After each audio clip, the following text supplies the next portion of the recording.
ఒక ఊరిలో ఒక తండ్రి ఉండేవాడు. ఆయనకి 2 కుమారులు.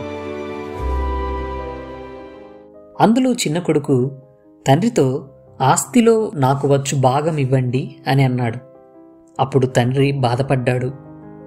అయినా తన కొడుక్కి డబ్బు ఇచ్చాడు. ఆ చిన్న కొడుకు తన సామాన్లు కట్టుకుని దూరమైన దేశానికి వెళ్ళిపోయాడు.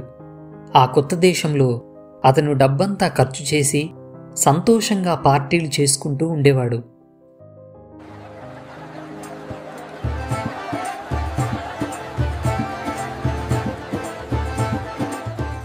కానీ కొన్నాళ్లకు అతని డబ్బంతా అయిపోయింది. ఆ దేశంలో కరువు వచ్చింది. తినడానికి కూడా ఏమీ లేకుండా పోయింది. ఆ చిన్న కొడుకు ఆ దేశస్థులలో ఒకని చెంత చేరాడు. అతడు పందులను మేపే పని అప్పచెప్పాడు. పందులకు ఆహారం పెడుతూ ఉండేవాడు ఈ చిన్న కుమారుడు. అతను పందులు తినే ఆహారమైనా తినాలని అనిపించింది.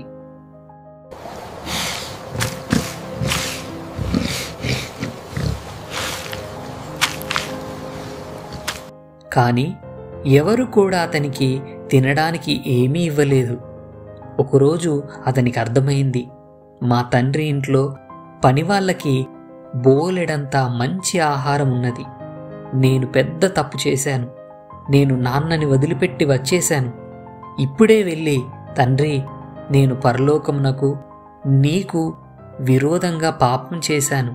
ఇక మీదట నీ కుమారుడనని అనిపించుకుంటకు యోగ్యుడను కాను.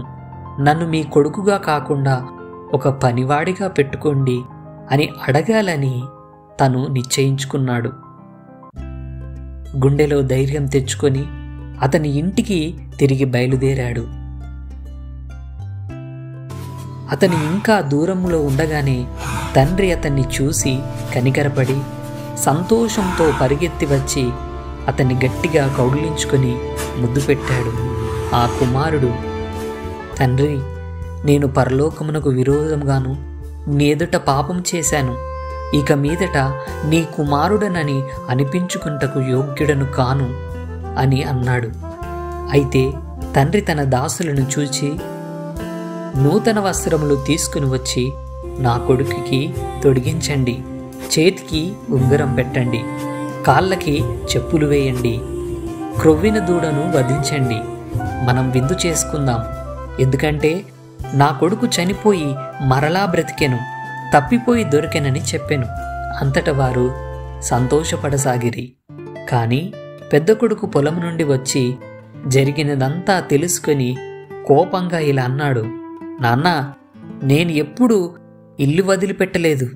మీకోసం పనిచేశాను. కానీ మీరు నాకు ఒక పొటేలైనా ఇవ్వలేదు, నాకు పండగ కూడా చేయలేదని అన్నాడు. నాయనా, నువ్వు ఎల్లప్పుడూ నాతో పాటే ఉన్నావు. నా దగ్గర ఉన్నవన్నీ నీవే. మనము సంతోషపడి ఆనందించుట మంచిదే. ఎందుకంటే నీ తమ్ముడు చనిపోయాడు అనుకున్నాం, ఇప్పుడు తిరిగి వచ్చాడు అని అన్నాడు. తండ్రి ప్రేమ వల్ల క్షమాపణ, ఆనందం వచ్చింది. తప్పిపోయి తిరిగి వచ్చినటువంటి ఈ కుమారుని యొక్క ఉపమానం మనకి ఏం చెబుతుంది? మన తండ్రి అయిన దేవుని నుండి ఎంత దూరంగా వెళ్ళినా మనం చేసిన తప్పులను క్షమించమని దేవుణ్ణి వేడుకుంటే తప్పకుండా దేవుడు మనల్ని క్షమిస్తాడు. ఆయన మనలను ప్రేమతో కౌగిలించుకుని తండ్రిలా దగ్గరికి చేర్చుకుని కాపాడుతాడు. కాబట్టి గుర్తుంచుకోండి, మనం ఎప్పటికీ దేవునికి దూరమైన వారం కాము. దేవుడు ఎల్లప్పుడూ మన కోసం ఎదురు చూస్తూ ఉంటాడు.